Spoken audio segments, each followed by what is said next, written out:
These are your 2-6 notes on ratios and proportions. Still going to be solving, but it's just sort of a different type of equation. It's going to look different. It's going to look like a fraction equal to another fraction. So before we get into that, we got to define these things. A ratio is a comparison of two numbers by division. So sometimes we'll say A is to B. If it's written that way with the word to, they want you to put the A value on top or first over the B value. Another way to look at it is A colon B. So all three of those are comparisons of ratios. A lot of times when we want to do math, we actually show it with a fraction, so that we can actually do some calculations with the ratio. Proportions. A proportion is a special type of equation. So now that we've learned how to use inverse operations, we're going into the special types of equations. So the last lesson was on absolute value functions or equations where you have an absolute value sign. Now these are going to be equations that are two ratios set equal to each other, so two fractions equal to each other. And so what that would look like is A over B is equivalent to C over D. And there's a special way to solve those. So a couple things. They're going to have you write ratios. Then they're going to also give you two pairs of ratios, and you have to decide if they are in proportion. So just because they give you two fractions doesn't mean that they're always in proportion or that they're always equal. So how to determine if two ratios are in proportion? You can write them as simplified fractions. If the two simplified fractions match up, then you know that they're in proportion. So to give you an example of that, if I had 1/2 and we're wondering if it equals 15/30ths, when I simplify 15/30ths, I would have 1/2 is equal to 1/2. So we would know, yes, they're in proportion. Another way is to write them as decimals. So again, using the same example here, if I divide 1 by 2, I get 0.5. And then if I divide 15 by 30, I would also get 0.5. Again, I know that they're in proportion. The method we have to use when we don't have all numbers, when we have a variable, is what's called means equals extremes. So we determine if the means and extremes are equal. So if you notice, in this whole example, they wrote the ratio in terms of colons. So the means are the two inside numbers, and the extremes are the outside numbers. They're on the extreme outside. And so what they mean, are they equal to each other? Is their products equal to each other? And so what you have, I'm sorry, I should go through this real quick.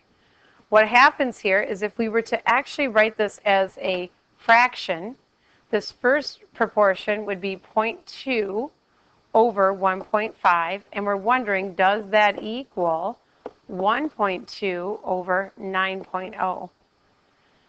Now if you look at the numbers that I circled, the outside, the extremes, end up being diagonal from each other, and the insides, 1.5 and 1.2, the means are diagonal from each other.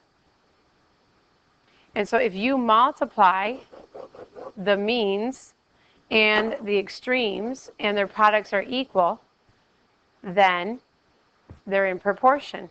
So if I were to multiply this out, I'd take 0.2 times it by 9, and I get 1.8. And I'm wondering if that is equivalent to what 1.5 times 1.2 is.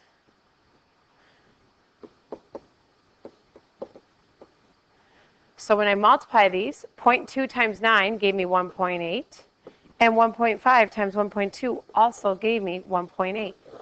So we also refer to this, instead of means equals extremes, as cross products. If the cross products are equal, then it's in proportion. And this is the strategy we use when we solve proportional equations. So in these first couple examples, they're just giving us two numbers, and they're wondering if they are in proportion. They say write yes or no, justify your answer. I am okay with any one of those three methods I just told you. Simplifying fractions, getting the decimal equivalent, or doing the cross products. So to simplify this fraction, it's a little bit more difficult with a decimal, so it might just be easier to do the cross products. So I'm going to take 2 times 20, and I'm going to see if does it equal 2.5 times 16. 2 times 20 is 40, and 2.5 times 16 is also equal to 40. So because the means equals the extremes, these are yes in proportion. That's really the easiest way to justify your answer, do the cross products. If you want to write them as decimal equivalents or not, that's fine too. You'll need a calculator for that. For the second example here, same thing. I'm going to see if the cross products 0.25 times 2 is equivalent to 0.6 times 1.25. Notice I put the question mark above because I don't know if they're equal until I actually calculate. So 0.25 times 2 is a half, and 0.6 times 1.25 is 0.75. So because these do not match up, not in proportion. In order to be in proportion, they have to equal. So that's the first objective. I'm going to give you two fractions, and we're going to decide if they're in proportion or not.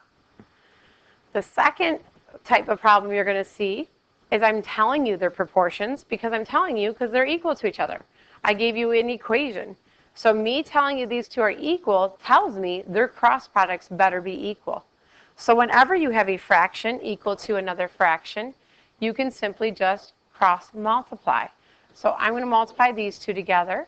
16 times n is 16n, and I'm going to set that equal to 25 times 24. So that 16n is equal to 25 times 24, which is 600.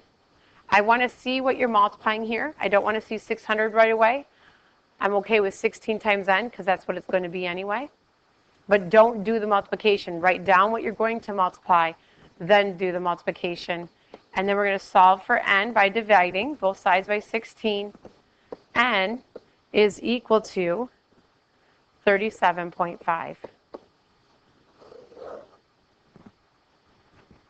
For number 4, all we have to remember is that this w plus 2 is one whole number. It's not a w, it's not a 2. It's the number that whenever you plug in w and you add 2 to it, that's one number. So I always put parentheses around that. So we're going to multiply those two together. So 9 times the quantity, w plus 2, is equal to 6 times 12. Distribute the 9 through. Now what you've done is you've taken care of the fractions, and you just create a new equation. 9w plus 18 is equal to 72. Subtract 18 from both sides. 9w is equal to 72, take away 18, 54. Divide by 9, divide by 9. W is equal to 6. And there you have it. A special type of ratio is rate. A rate is a ratio where two numbers have different units of measurement. So a couple of rates that you're used to is miles per hour. What that really is you're saying the miles on top per hour, so it's a ratio. Or miles per gallon is what we talked about yesterday, is how many miles you get per gallon of gas that you burn. The unit rate breaks it down so your denominator is 1. So maybe we have like, I got $50 for working 10 hours. Well, when I divide that out, that means I get $5 per 1 hour. So the unit part of this whole thing is that your denominator turns into 1.